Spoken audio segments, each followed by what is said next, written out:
मेरे ठीक पीछे जो आप घर देख रहे हो ये कोई आम घर नहीं है। ये ओसामा बिन लादेन का घर हुआ करता था। ओसामा बिन लादेन सऊदी से निकल के गए अफ़गानिस्तान में 300-400 मतलब जो टेररिस्ट थे, जो एक्सट्रीम टेररिस्ट थे कह लो, उनको लेके ये यहाँ पर आया। मुझे कभी सनबर्न नहीं होता भाई, पता नहीं। साथ ही धूप में थे यार, धूप में मैं भी था, ये भी था धूप में। ये बोलते हैं कि आपको पे करने पड़ेंगे 3 नाइट के। मैंने कहा भाई तब 3 नाइट के किस बात की, हम लोग तो यहाँ पे 2 रात भी नहीं रहे सही से। जिस तरह इंडिया में फील करता हूँ चलते चलते रोडों पर, यहाँ पे इसी तरह फील कर रहा हूँ। ऐसा नहीं कि यहाँ पे ज़्यादा खतरनाक। Good morning guys and welcome back to the channel. तो कैसे हो आप लोग? एक वापस से शानदार से नए ब्लॉग में स्वागत करता हूँ आपका। फिलहाल इस वक्त मैं हूँ खार्तूम में। कल मैं खार्तूम पहुँच गया था रात को, काफ़ी थक गया था इसलिए उतना ब्लॉग वगैरह नहीं बनाया। आके एक महंगा सा भाई होटल मिला है भाई, मतलब होटल यहाँ मिल ही नहीं रहा था। हम लोग मोए के घर पे रह रहे थे, परंतु मोए के घर पिताजी एक गवर्नर है, तो उनके घर पे काफ़ी सिक्योरिटी वगैरह थी। उन्होंने कहा कि मेरे घर पे अराउंड 30-40 बॉडीगार्ड वगैरह, पुलिस कर्मी वगैरह हैं। तो मैंने कहा ठीक है यार, होटल लेके रह लेते हैं। डर लगा मुझे, मैंने कहा ठीक है होटल लेके रह लेते हैं। तो फिर हम लोग होटल लेके कल रात को रह गए, थके हुए भी थे। और कल सोने के बाद अभी जस्ट सो के उठा हूँ, शाम के 3 बज रहे हैं। आज फ़्लाइट लेने का प्लान था दुबई के लिए, बट अब फ़्लाइट कल लेना है दुबई के लिए। तो बेसिकली अभी आए हैं Met test medical laboratories COVID test करवाने के लिए। आपने इंस्टाग्राम पे अपडेट देखी होगी। वेल अगर आप मुझे इंस्टाग्राम पे फॉलो नहीं करते तो आप अपडेट पाने के लिए नोमैड शुभम नाम से मेरा इंस्टाग्राम है, वहाँ पे आप फॉलो करें। वैसे फ़िलहाल हम लोग आए थे टेस्ट मेडिकल लेबोरेटरी, जहाँ पर पैसे देने होते हैं आपको $25, जो कि 1750 रुपये के आसपास पड़ता है। 1800 मान लो, 1700-1800 के बीच पड़ता है। ये डेट करता है, डिपेंड करता है कि रेट क्या चल रहा है, डॉलर का, पाउंड का, everything lot of cheese depend करता है यहाँ पे। तो 1700-1750 रुपये में कोविड टेस्ट हो जा रहा है यहाँ पे, अच्छी बात है। और रिजल्ट आपको 24 घंटे में मिलेगा। तो हमारी कल फ़्लाइट जो लेने का जो प्लान है, कल रात को लेने का प्लान है, मतलब कल 11:30 बजे की फ़्लाइट है। तो कल शाम तक रिजल्ट आ जाएगा। तो ठीक है, कोविड टेस्ट करवाते हैं, निकलते हैं। चलो फटाफट चलते हैं, कोविड टेस्ट करवाते हैं। वैसे ये है टेस्ट मेडिकल लेबोरेटरी जहाँ हम लोग कोविड टेस्ट करवा रहे हैं।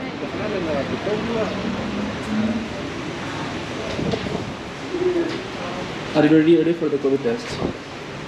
The little red tomato is ready for the test. नहीं, बेचारे को पूरा सनबर्न हो गया। This is the face of white privilege right here. This and this. And don't even get me started on looking at my stomach. मुझे कभी sunburn नहीं होता भाई, पता नहीं। साथ ही धूप में थे यार, धूप में मैं भी था, ये भी था धूप में। पता नहीं इसको पूरा सनबर्न हो गया। रात को आके इसका पूरा शरीर जलने लगा और टच करने पर दर्द करता है। भाई साहब ऐसा हाल हो गया इसका। मुझे तो कभी सनबर्न होता ही नहीं, फ़ायदा है ये वाइट नहीं होने का। तो भाई टेस्ट करवाने से पहले हम लोग कुछ लिखवा रहे हैं, वहीं पर मैं वेट कर रहा हूँ। मेरे पीछे टेस्ट एरिया है और भाई साहब देखता हूँ कितना हार्ड टेस्ट रहता है। भाई साहब डरा दिया मुझे, बोल रहा है काफ़ी अंदर तक घुसाएंगे नाक में। ओह माय गॉड, यूक्रेन की याद आ गई भाई, यूक्रेन की याद आ गई। तो भाई 1208 नंबर मेरा है। कोविड टेस्ट करवाने के लिए तैयार हूँ मैं। Oh brother very slowly. Test number 24। तो भाई साहब डर लग रहा है यार।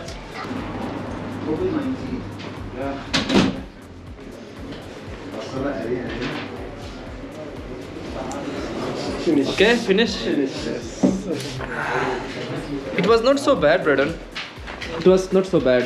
Maybe he just liked you. Thank you. Thank you very much. Thank you very much. तो भाई कोविड टेस्ट करवा लिया। उतना बुरा भी नहीं था यार। सुप्रभात गाइज, वापस से एक नया दिन, वापस से एक नई जर्नी।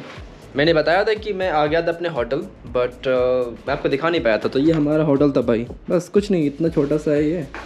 इसके उन्होंने पैसे लिए भाई $50 पर नाइट। चलो कोई नहीं, बड़े बड़े शहरों में इतनी महंगी महंगी बातें होती रहती है, छोरा बस ठीक है चलते हैं फटाफट। अब ओसामा बिन लादेन के घर जाना है, उस तरफ मिल के आना है, मुलाकात होगी और फिर यही है बस। ओसामा बिन लादेन के घर जाना है अभी, कोविड टेस्ट पिकअप करना है और फ़्लाइट लेनी है दुबई के लिए आज। दैट्स इट भाई। प्रॉब्लम नो ऐसा कभी हो सकता है। वैसे यहाँ होटल में ये प्रॉब्लम चल रही है। बेसिकली हुआ क्या, ये बोलते हैं कि आपको पे करने पड़ेंगे 3 नाइट के। मैंने कहा भाई तब 3 नाइट के किस बात की, हम लोग तो यहाँ पे 2 रात भी नहीं रहे सही से। सुबह के 1 बजे आए थे और अभी निकल रहे हैं। तो बोलते नहीं, यहाँ पे जो टाइम स्टार्ट होता है 12 AM to 12 PM। You're gonna have to bleep this one out, but total and utter bullshit. बोलता है यहाँ पे दिन स्टार्ट होता है या रात के 12 बजे से और दिन के 12 बजे ख़त्म हो जाता है। मैंने कहा मतलब पहली बार होटल में रह रहा हूँ क्या यार, बताओ, पहली बार रह रहा हूँ होटल में।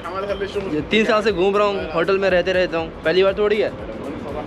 दिमाग ख़राब कर दिया, बोलता है ना पैसे नहीं देंगे। मैं कहा देख भाई, 2 रात से ज़्यादा पैसे दूंगा नहीं, चाहे कुछ हो जाए। मतलब खुद का नियम बना रहे हैं भाई, होटल का नियम मोस्ट ऑफ द सही होता है। खुद का टाइम भी बना रहे हैं ये लोग। अब कल से बोलेंगे कि आप प्रत्येक घंटे के हिसाब से आपको पे करना पड़ेगा। भाई ये कोई बात थोड़ी हुई। ये है डायमंड ब्लू होटल अपार्टमेंट। कभी खारतूम आओ तो भाई यहाँ पर रहने की कोशिश भी मत करना।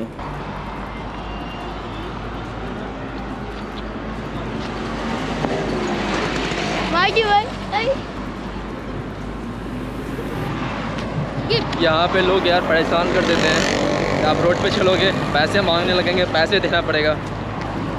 भाई जा यार, नहीं है पैसे, जा जा। कंफ्यूज कर देते हैं लोग यहाँ पे। एक है मुझे आइडिया है, कैमरा दिखाओ फिर भाग जाते हैं, फिर उसको देखो परेशान करेंगे। अभी चलते रहेंगे 10-15 किलोमीटर तक उनके साथ। अब वो भाई साहब भी आ गए साथ साथ। अब देखो ये परेशान करेगा मुझे।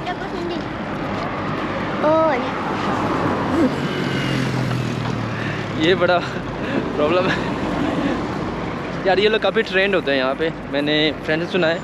लोकल फ्रेंड ने कहा था कि उनको पैसे मत देना, क्योंकि ये लोग काफ़ी ट्रेंड होते हैं इनके माता पिता से। तो ये जनरली फॉरेनर्स को टारगेट वगैरह करते हैं। कभी कभी सुना है कि आपके सामान भी लूट लेंगे।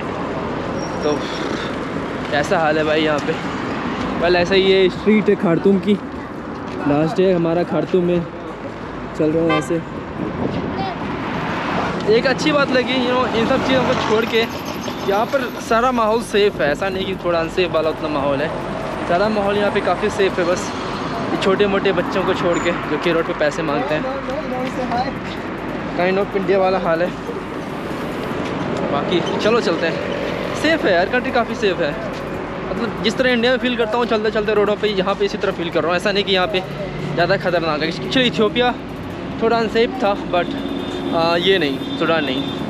मेरे ठीक पीछे जो आप घर देख रहे हो ये कोई आम घर नहीं है। ये ओसामा बिन लादेन का घर हुआ करता था। 1991 से लेकर 1995-96 के आसपास उन्होंने ओसामा बिन लादेन यहाँ रहा था। उसी समय उसने अलकायदा का मतलब स्टार्ट किया था।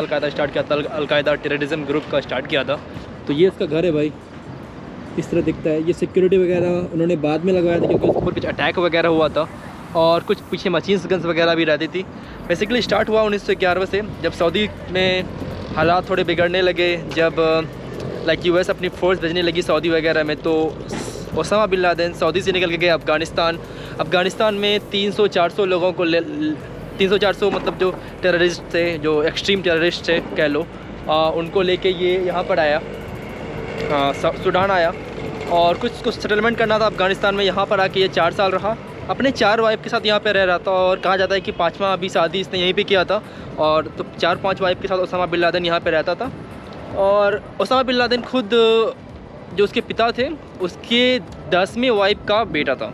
लाइक ओसामा बिन लादेन के पिता के 10वें वाइफ का बेटा था। तो कंफ्यूज कर लेना। ओसामा बिन लादेन के पिता की 10 वाइफ हुआ करती थी। ओसामा बिन लादेन के पिता आई थिंक जब वो 10 साल का था तो वो एक प्लेन क्रैश में मर गए थे सऊदी में ही। और उसका अंकल वगैरह भी यूएस में मरे थे प्लेन क्रैश वगैरह में ही। लेकिन ये है ओसामा बिन लादेन का घर, एक ऐसा घर। तब लास्ट डे आज मैं निकल रहा हूँ एक अलग देश के लिए, और उससे जाने से पहले ये देखना भी ज़रूरी था। मैंने सेव करके रखा था। बेसिकली जो पाकिस्तान में ओसामा बिन लादेन का घर है, जहाँ पे उसको मारा गया था ऑलरेडी और टूटी। तो पाकिस्तान में जो ओसामा बिन लादेन का घर था, थैंक यू ब्रदर कैमरा पकड़ने के लिए। There's nothing worse than trying to speak facts into a camera and trying to remember all of it. It's like a staged script. And like also we're so used to holding the cameras ourselves and having someone hold it for him. You just stand there just like okay, so give me it's better। क्योंकि क्या पता है, camera खुद से पकड़ने की आदत है तो मुझे आदत सी हो गई है। और कुछ चीज़ें जो फैक्ट्स मैंने पढ़ी सोचा कि आपके साथ साझा करूँ, लेकिन ये सब कुछ ये हो गई रटी हुई बात जो मैंने पढ़ा था वगैरह। तो ये बता रहा था कि पाकिस्तान में जो ओसामा बिन लादेन का घर था वहाँ पे उसको तोड़ दिया गया था, उसको मतलब टुकड़े कर दिया गया था और बोलिश कर दिया गया था, जहाँ पे पाकिस्तान में ओसामा बिन लादेन मरा था। लेकिन यहाँ पर उन्होंने नहीं किया है और यहाँ पे कोई रह नहीं रहा पिछले 25 साल से, क्योंकि लोगों को लगता है कि यूएस वगैरह अटैक ना करते हैं इसके ऊपर, क्योंकि of course Osama bin Laden 26/11, 9/11 वगैरह का वन ऑफ द नॉट 26/11, 9/11 का। Osama bin Laden was the person who was responsible for 9/11, right? Yeah, he was the mastermind. He said, like right after the attack, in the first few days after that, he said that it wasn't him, and then in the next few years, then yeah, he kept saying that it was him and that he directed it was 19. All Americans know these kinds of facts, that it was 19 hijackers, 19 terrorists that were all together, and so then in the next few years, as he became isolated, he was living in the caves of Afghanistan and everything. That he was basically saying things like that like these 19 souls executed their mission for Allah.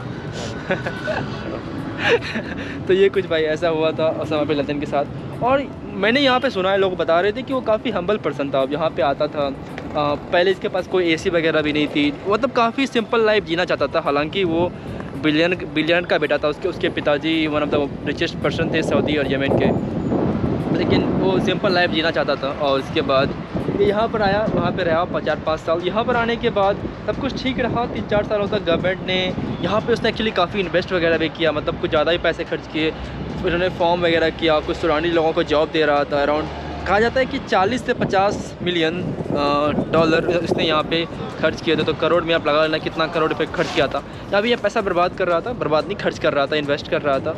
और साथ ही साथ जो Sudan की government है उसको सुरक्षा वगैरह मुहैया करा रही थी। लेकिन इसके कारण सूडान वैसा देश भी बन गया लाइक जो कि टेररिज्म को सपोर्ट करता है वगैरह। तो इसके कारण यहाँ पे यूएस के काफ़ी सैंक्शन वगैरह लगाए। लेकिन उस समय जब ओसामा बिन लादेन यहाँ पे रह रहा था, उस समय उसने अलकायदा का स्टडी किया था। उसका एक बड़ा फॉर्म भी है इथियोपिया में, और सूडान में उसने काफ़ी डेवलपमेंट भी किया है भाई। जो रोड नॉर्थ की तरफ जाती है, जो कि काफ़ी अच्छी रोड है सूडान के मतलब दृष्टि से, कि काफ़ी अच्छी रोड है, जो कि नॉर्थ ऑफ सूडान में है, वो काफ़ी अच्छा रोड है, जो कि ओसामा बिन लादेन ने ही बनाया है। तो यहाँ पे उसने पैसे वगैरह खर्च किए, सुरक्षा उसको मुहैया कराया गया। अराउंड 1995 के आसपास उस पर कुछ अटैक वगैरह हुए। तो उसके कारण पहले ये जो दिख रहे हो आप, ये जो लगा हुआ है, तो ये जो लगा हुआ है पहले ये नहीं था। उसके बाद ये ओसामा का घर, लेकिन अटैक के बाद इसने फिर ये सब लगवाया। कुछ पीछे मशीन्स गन्स वगैरह थी। यहाँ पे अराउंड 50-60 एकदम सिक्योरिटी गार्ड वगैरह थे। इसलिए आप आसपास देखो कि भाई लोगों ने कभी घर वगैरह नहीं बनाया, क्योंकि लोगों को लगने लगा था कि यूएस कभी भी अटैक कर देगा। और मतलब सो यहाँ पे ओसामा रह रहा था, तो उनको लगता था कि यूएस कभी भी अटैक कर सकता है इसके ऊपर। और फिर लोगों ने घर ही नहीं बनाया। हालांकि इस घर को उन्होंने बर्बाद नहीं किया, लेकिन अब नहीं लगता कोई यहाँ पर रहने वाला है। तो ये था भाई ओसामा बिन लादेन का घर। आशा करता हूँ कि आपको ये वीडियो पसंद आई होगी। अब हम लोग यहाँ पे पी रहे हैं चाय, जो कि यहाँ पे काफ़ी फेमस है सूडान में। टू चाय खलास तमाम।